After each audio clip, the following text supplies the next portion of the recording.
South Korea, one of Asia's 4 small dragons now towering on a global stage. In the last 60 years, the country has moved from a space of obscurity to one of international renown. Global audiences soak up Korean culture with the incessant outpouring of Korean films, K-pop, and music videos. Welcome to the stage, 13-year-old Anna. Highly impressionable, completely awkward, with an obsessive-compulsive love of boy bands, I was the perfect candidate for the South Korean craze. And it hit me like a tsunami. I was introduced to my first K-pop boy band by my sister, TEDxAuckland, through the music video Hug, and I was captivated. What wasn't to love? The hair, the clothes, the muscles, the perfectly manicured personalities that ensured there was always someone in the group to love. This was the ideal. So by this point, you're probably asking yourselves, why is it that a Western, very tall woman had such a fascination of Korean culture? The answer was this: the film industry. Today, Park Chan-wook has become a household name. His film Old Boy has gained both critical, international, and domestic acclaim. And so, I immersed myself into the world of South Korean culture. I went to an international high school where 60% of my peers were Korean.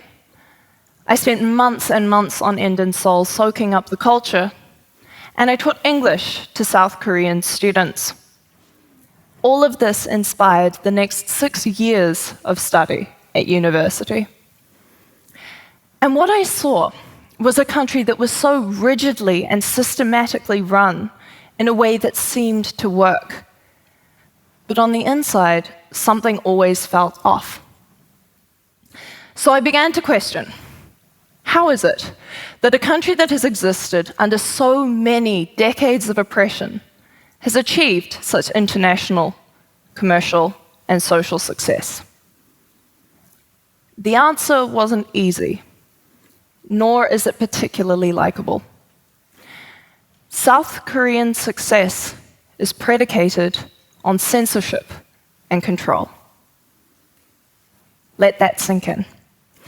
A nation's success is established by the censorship and control of its society.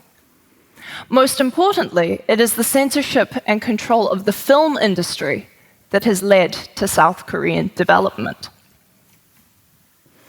But to understand all of this, and understand why South Korea is such a success story, it's important to look at a little bit of history.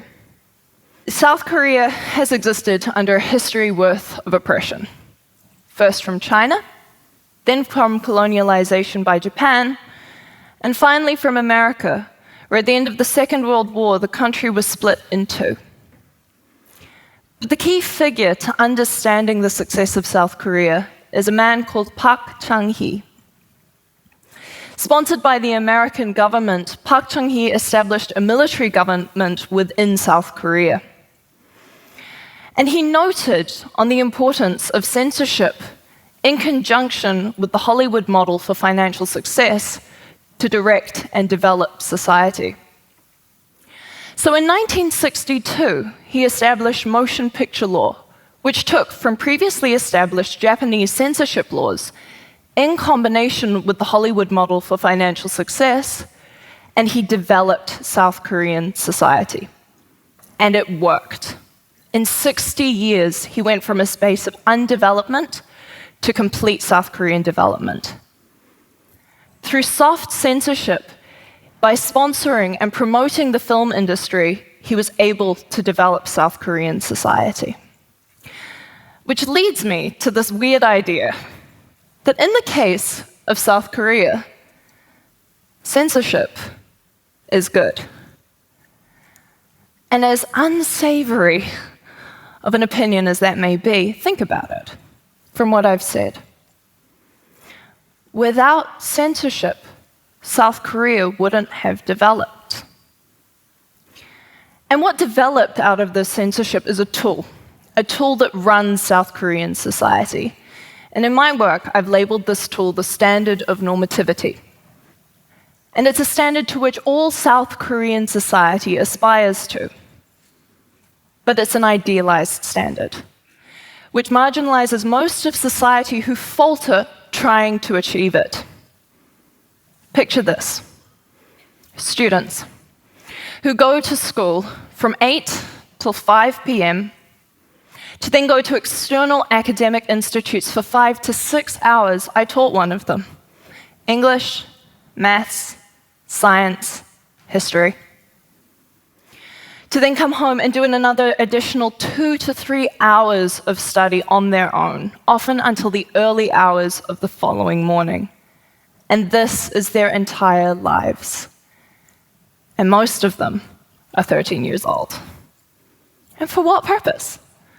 To get to the best high schools, to go to the top three universities, to get the most desirable positions. That's their existence. And so, what you're probably asking now is that in a society that promotes this kind of living, how can censorship be good? Well, I want to take you back again to think about it. Without censorship, South Korea would never have developed. Today, marginalization is being addressed by the very same thing that first inspired censorship: the film industry. Through blockbuster films like The Housemaid and Memento Mori, issues of suicide, trauma, repression are all being dealt with. But it's again through the mold of censorship and the blockbuster film industry that has become so successful. Individuality and expression is finding a new foothold within South Korean society, and it is the next step for South Korea. And it's an important and vital step that must be taken. But none of it would have been possible if censorship wasn't there first. South Korea is the world's biggest success story, and a story that has been developed out of censorship and control.